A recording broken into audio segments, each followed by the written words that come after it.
Olá, gente. Vamos começar mais uma revisão? Bem, então vamos examinar agora um exercício que caiu no ITA recentemente que diz o seguinte. Uma dada reação 1, cujo calor liberado é desconhecido e conduzida em um reator que utiliza um gás mantido a volume constante V como banho térmico. Bem, isso quer dizer o seguinte, que o calor liberado vai ser absorvido por esse gás. Outras duas reações, 2 e 3, conduzidas em condições similares, apresentam o calor liberado a volume constante, QV, conforme apresentado na tabela abaixo. Veja bem que, em vez de ele falar em ΔH, o cálculo da variação de entropia, ele falou um calor liberado a volume constante. Isso é análogo, é semelhante ao que é o ΔH, só que o ΔH é a pressão constante e a volume constante a gente vai chamar agora de QV. Um outro detalhe é que ele chama de QV igual a 400 kJ, 300 kJ de calor liberado. Quer dizer que ele não está obedecendo à convenção de sinais. Então, ele não colocou o sinal, quer dizer que mais 400 kJ, quer dizer que liberou 400 kJ. É assim que está no texto. Aí o texto fornece três reações, reação 1, 2 e 3. A reação 1 é a seguinte, A mais meio de B vai dar D. E o QV, quer dizer, o calor liberado ou absorvido nessa reação, você não sabe. A equação 2, a reação 2 é a seguinte, A mais B dando C. E a reação 3 é D mais meio de B vai dar C. O QV, o calor liberado, na segunda reação é de 400 kJ por mol. E na equação 3 é 300 kJ por mol. E aí, beleza, nada demais. Foram dadas duas equações com o calor envolvido na reação e uma equação sem se saber qual é o seu calor envolvido. Considere as seguintes informações sobre o gás do banho térmico. Agora ele vai se referir ao banho térmico. Bem, muitas vezes esse banho é apenas água. Você aquece a água, nesse caso vai aquecer esse gás, que tem um comportamento não ideal e obedece à equação chamada equação de Van der Waals, que é a seguinte, P mais N ao quadrado sobre V ao quadrado, quer dizer, N sobre V é a concentração, né, elevado ao quadrado, vezes um parâmetro A. Vezes, agora o volume é V menos NB, B é um parâmetro B para os gases reais, é igual a nRT. Então ele está dizendo que o gás que faz parte do banho térmico, ele não obedece à equação do gás ideal, sim, obedece à equação de Van der Waals. Agora, para você utilizar essa equação, você precisa de alguns dados. O parâmetro A é igual a 62,5 litro ao quadrado, atmosfera, vezes mol a menos 1. O parâmetro B é igual a 0,4 litro por mol. O número de mols é igual a 0,4 mols e o volume é 10 litros. Quer dizer que esse é o gás que vai receber o calor que vai ser liberado ou absorvido na reação. E ainda tem mais uma informação complementar. A capacidade calorífica molar a volume constante é 83,33 joule por Kelvin por mol e a temperatura inicial desse gás é 300 Kelvin. Agora vem as três perguntas. A primeira pergunta é assim. Letra A. Sabendo que 0,1 mol do gás A são utilizados na reação 1, calcule o QV liberado nessa reação. Letra B. Determine a temperatura final do banho térmico. E letra C. Determine a pressão inicial e a pressão final do banho térmico. Tá bom? Bem, vamos então começar a resolução do problema. A primeira ação para resolver esse problema é calcular qual é o calor envolvido na reação número 1, baseado nas duas seguintes reações. Então vamos lá. Para calcular o QV da reação 1, você deverá fazer o seguinte, manter a reação 2 e inverter a reação 3, e depois fazer a soma dessas duas reações para chegar na equação desejada.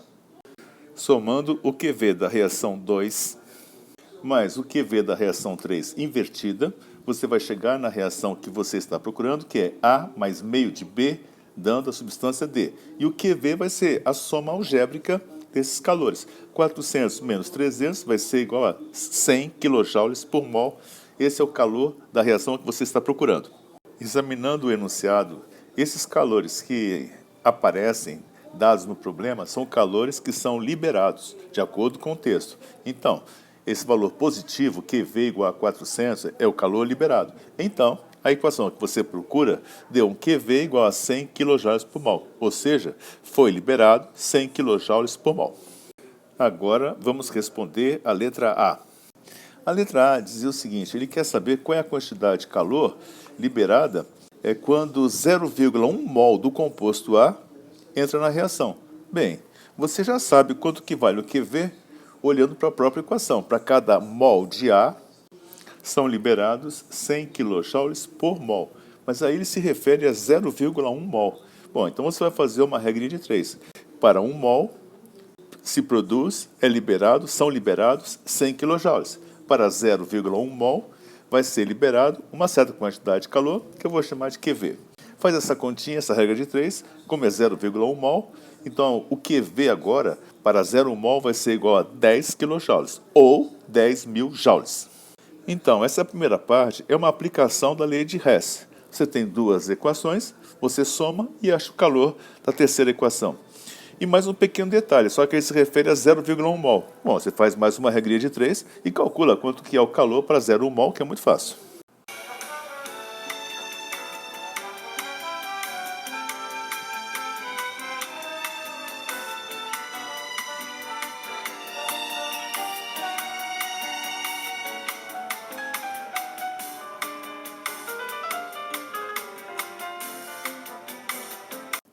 Agora vamos para a letra B. A letra B fala assim, determine a temperatura final do banho térmico. Bem, a temperatura inicial, pelos dados fornecidos, é de 300 Kelvin, mas ele quer saber qual é a temperatura final. Bem, então esse gás vai receber essa quantidade de calor que a gente acabou de calcular, 100 kJ, tudo bem? Qual foi a variação de temperatura que esse gás recebeu? Aí você vai usar a fórmula mais conhecida do que todas as outras, que é Q igual a mc ΔT. Só que você não vai trabalhar nem com a massa e nem com o calor específico. Você vai colocar assim, Q igual a N, número de mols, CV ΔT. Agora, esse Q é um QV, N é o número de mols e o CV é a capacidade calorífica desse gás a volume constante. E o ΔT é a temperatura final menos a temperatura inicial. Tá bom? Agora vamos substituir as letras por números. Então o QV, quer dizer a quantidade de calor que esse gás recebeu, foi 10 kJ, certo? Ou melhor, 10.000 joules, que é igual a N, número de mols do gás, 0,4. O CV, a capacidade calorífica desse gás, é 83,33. E o ΔT é a temperatura final menos a temperatura inicial, T2 menos 300, que é a temperatura inicial. Fazendo algumas continhas, você vai chegar à temperatura final, que eu estou chamando de T2, igual a 600 Kelvin. Então, a resposta da letra B já acabou. Ele queria saber qual é a temperatura final desse gás. Bom, a temperatura final vai ser igual a 600 Kelvin.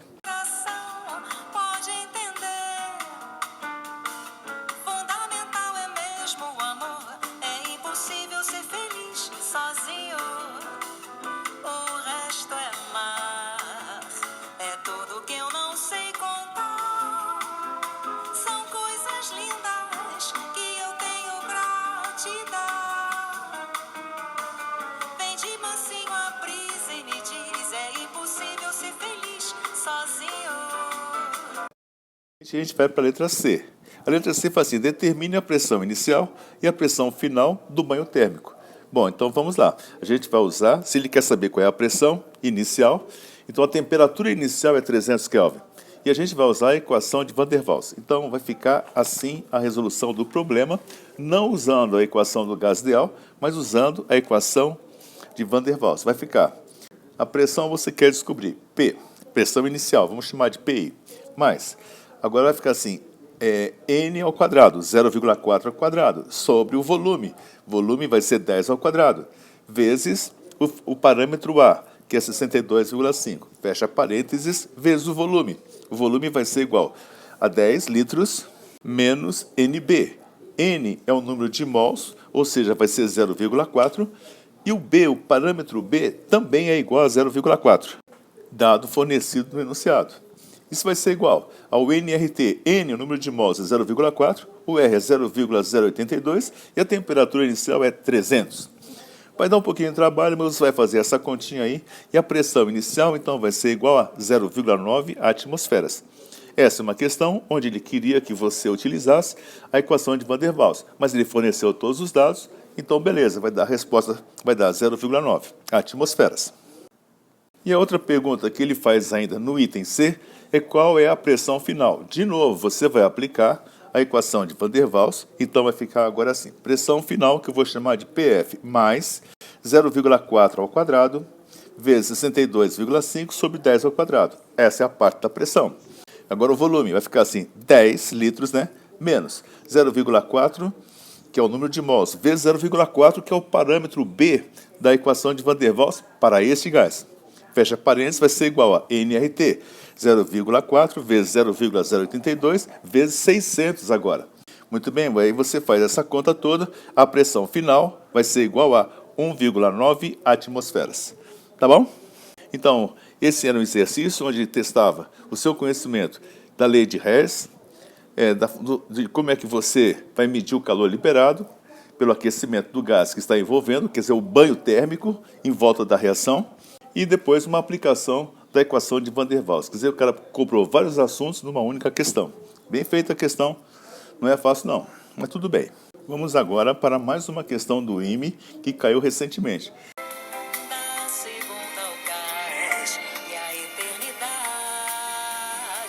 Agora eu já sei da onda que se ergueu no mar e das estrelas que esquecemos de contar. Fundamental é mesmo o amor, é impossível ser feliz sozinho.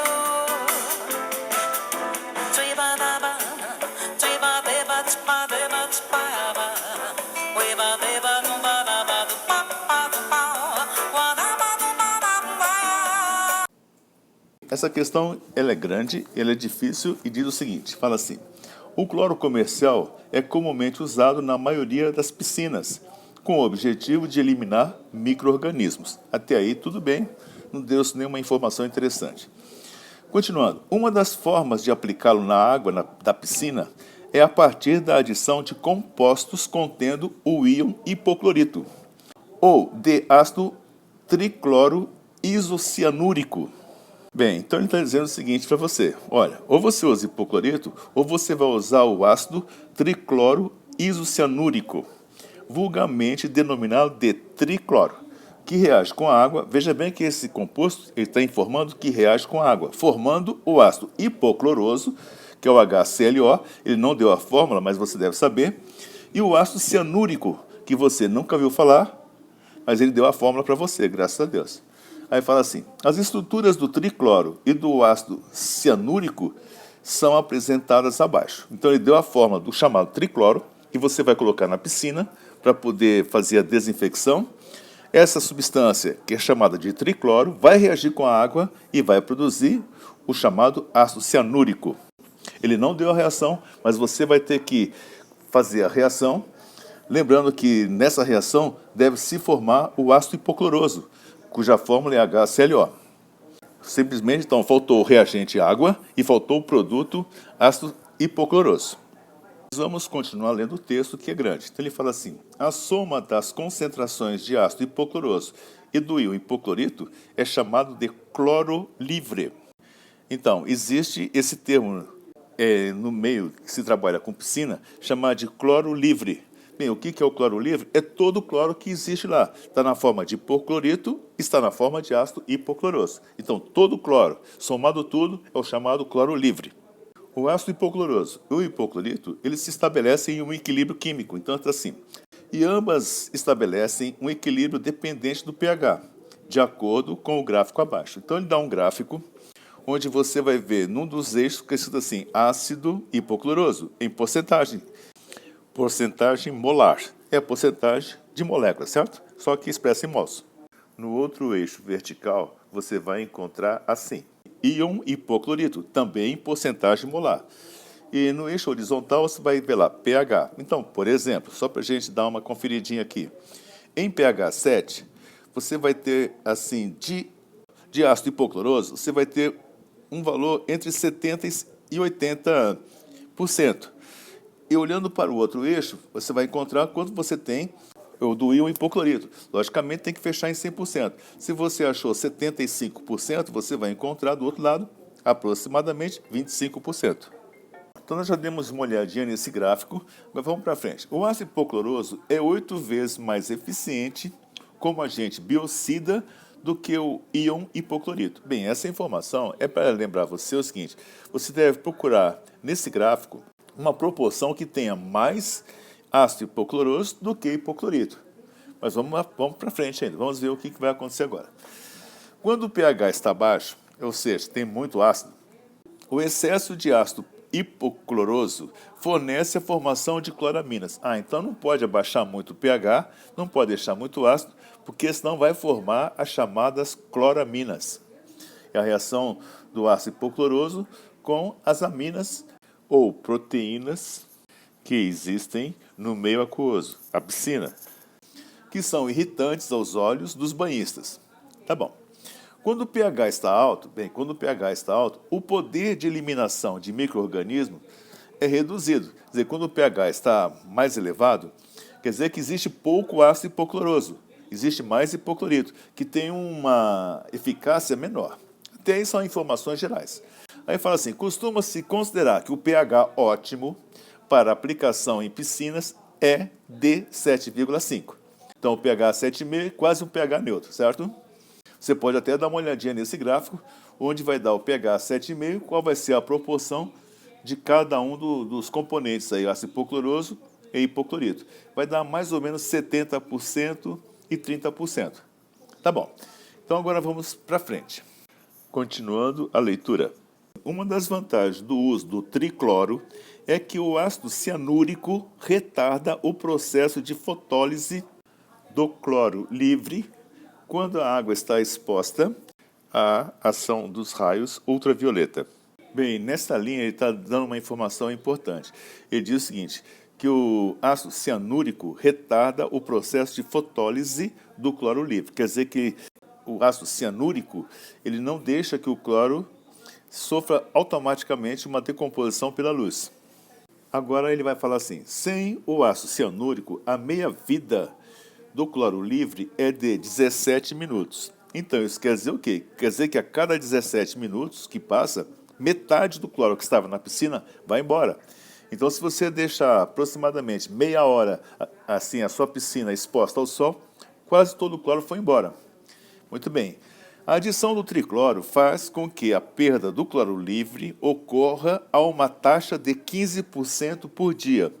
Então, quer dizer que a ação dos raios ultravioleta reduz muito, porque agora vão ser 15% por dia. Não é a questão de 17 minutos, não. Então, num dia inteiro, só vai ter uma perda de 15%. Quer dizer que ainda vão restar 85% do cloro ao final de um dia. No entanto, o teor máximo recomendado de ácido cianúrico para piscinas é de 100 ppm. Já os teores de ácido hipocloroso e do íon hipoclorito devem ser mantidos individualmente entre 0,25 e 2,5 ppm. Em uma piscina residencial de 5.000 litros, olha bem, agora ele começou a fornecer números para você. Então, a piscina de 5.000 litros foram medidos um pH de 8,5 e um teor de cloro livre de 0,5 ppm. Só lembrando a você, o cloro livre é a soma de todos os cloros, na forma de ácido hipocloroso e na forma de hipoclorito, tá? Bom, adicionaram-se então 23,25 gramas de tricloro. Essa foi a quantidade adicionada do composto original. 23,25 gramas de tricloro, ajustando-se o pH para o valor ótimo. E aí, então, você colocou essa quantidade e levou o pH para 7,5. Tudo bem que é o chamado pH ótimo. Agora, ele vem com a seguinte pergunta. Com base nas informações acima, determine se, após essa adição, a piscina estará em condições de uso. Muito bem. Então, veja bem, quando você colocou esse tricloro, vai formar o ácido hipocloroso e vai também formar o ácido cianúrico, que tem um limite de 100 ppm dentro da faixa razoável para uma piscina. E a letra B fala assim, calcule em quantos dias o limite mínimo de cloro livre será atingido para a piscina não seja mais usada. Então ele quer saber o seguinte: quantos dias o teor de cloro livre vai levar para chegar a 0,5 ppm? Você viu que só para ler o texto da questão, o cara gastou meia hora quase para ler o texto. Agora vamos começar a resolução. Vai dar trabalho. Vamos lá.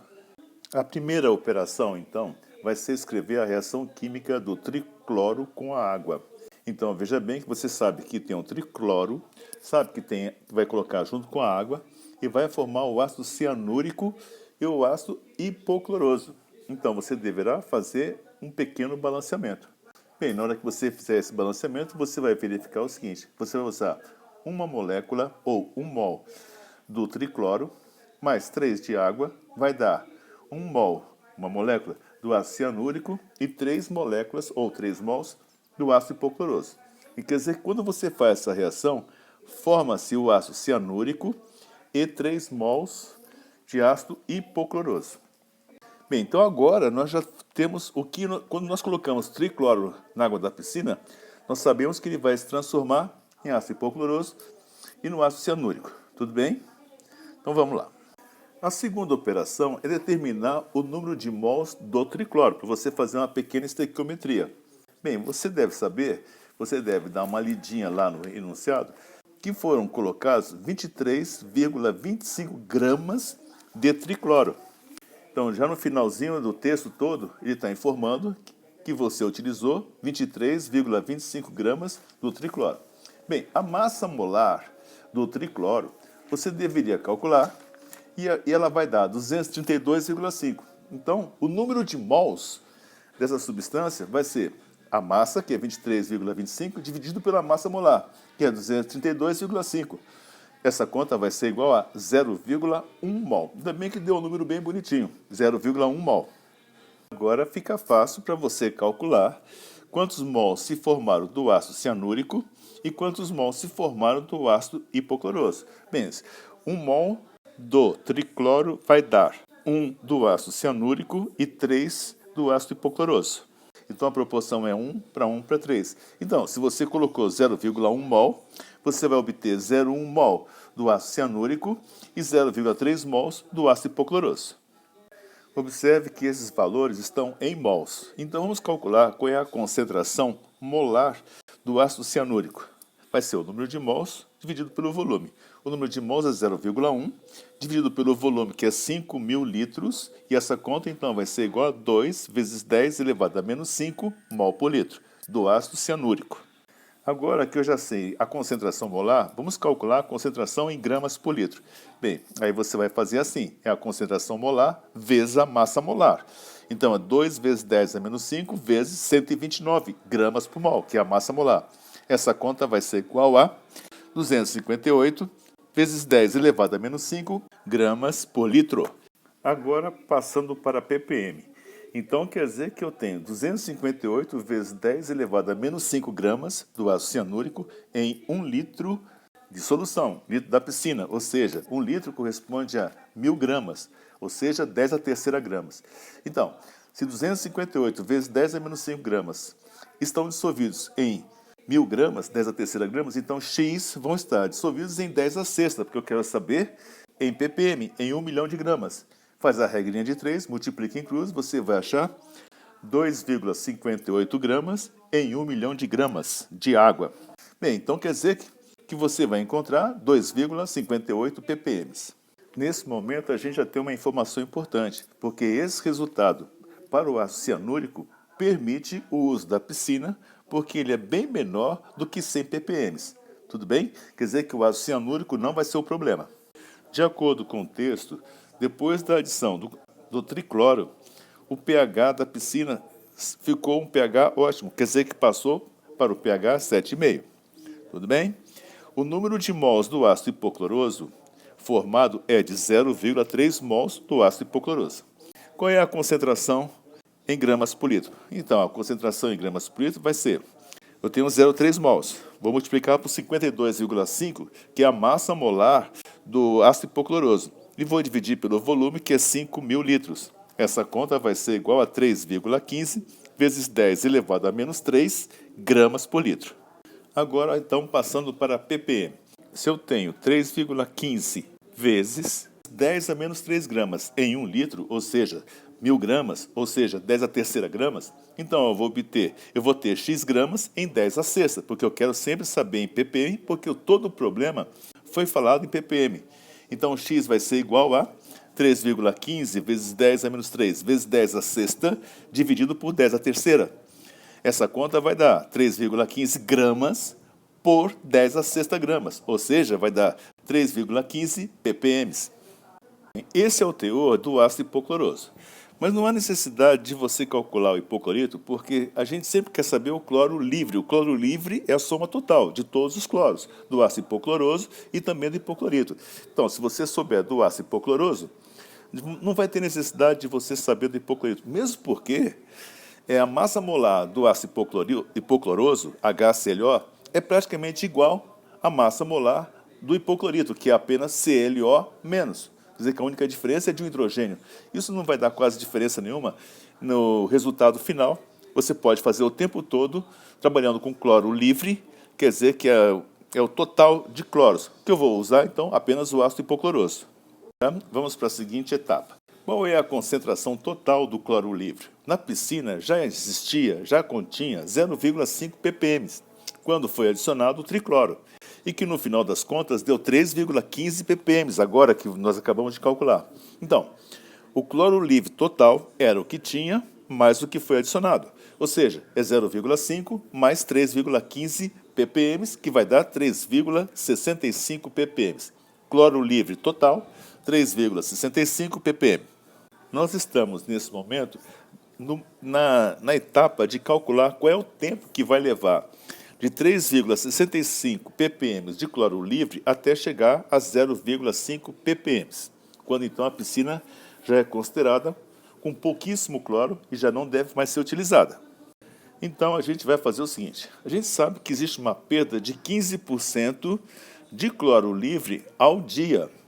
Bem, se você vai perder 15%, quer dizer que ainda vão restar 85% do que tinha.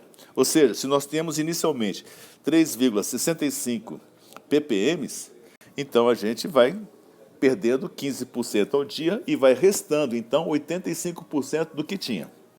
Então, vamos agora criar uma pequena fórmula. Então, eu tinha, por exemplo, uma massa inicial M0. Após o primeiro dia, eu vou ter apenas 85% dessa massa inicial. Quer dizer, após um dia, que eu vou chamar de massa M1, vai ser igual a 0,85 de M0. No segundo dia, eu vou ter 85% do que eu tinha, que nesse caso vai ficar assim. Então, o M2 vai ser igual a 0,85 M1. É 85% do que eu tinha no dia anterior. Bom, quando você substituir esse M1, vai ficar assim, 0,85 vezes 0,85 vezes M0, que era a massa inicial. Então, nesse caso, no segundo dia, você vai ter 0,85 ao quadrado M0. Bom, daí você pode, então, resolver o problema da seguinte maneira. Você vai ter assim, tem um teor inicial e tem o teor final. O teor inicial é 3,65 e o teor final deve ser 0,5 ppm, que era o teor em ppm de cloro antes da adição do tricloro. Bom, vamos chegar a uma fórmula, que é a seguinte. O teor final deve ser igual a 0,85 elevado a n é o número de dias, vezes o teor inicial. Agora, com essa fórmula que nós criamos, você vai ter o seguinte. O teor final vai ser igual a 0,5, que é igual a 0,85 elevado a n, vezes 3,65, que é o teor inicial. Passando 3,65 para o outro lado da igualdade, vai ficar 0,5 dividido por 3,65, que vai ser igual a 0,137. É igual a 0,85 elevado a n. Agora, como n está no expoente, vamos tirar então o log dessa expressão. Vai ficar assim, log de 0,137 é igual a n log de 0,85. O log de 0,137 é igual a menos 0,86, que é igual a n vezes menos 0,07, que é o log de 0,85.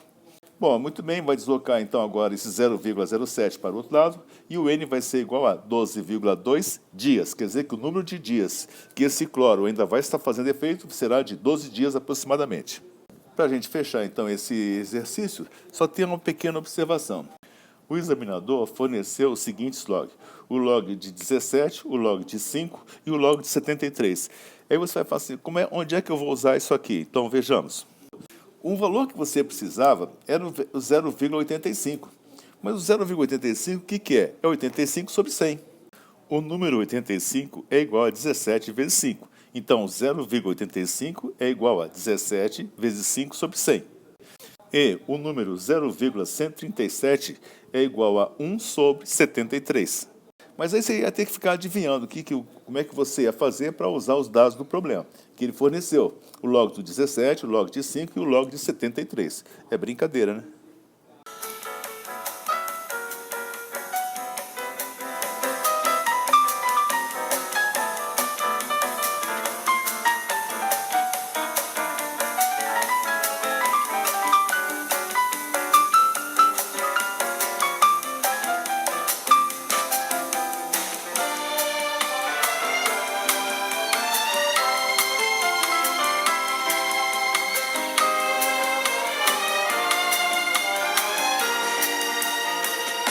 Agora eu já sei da onda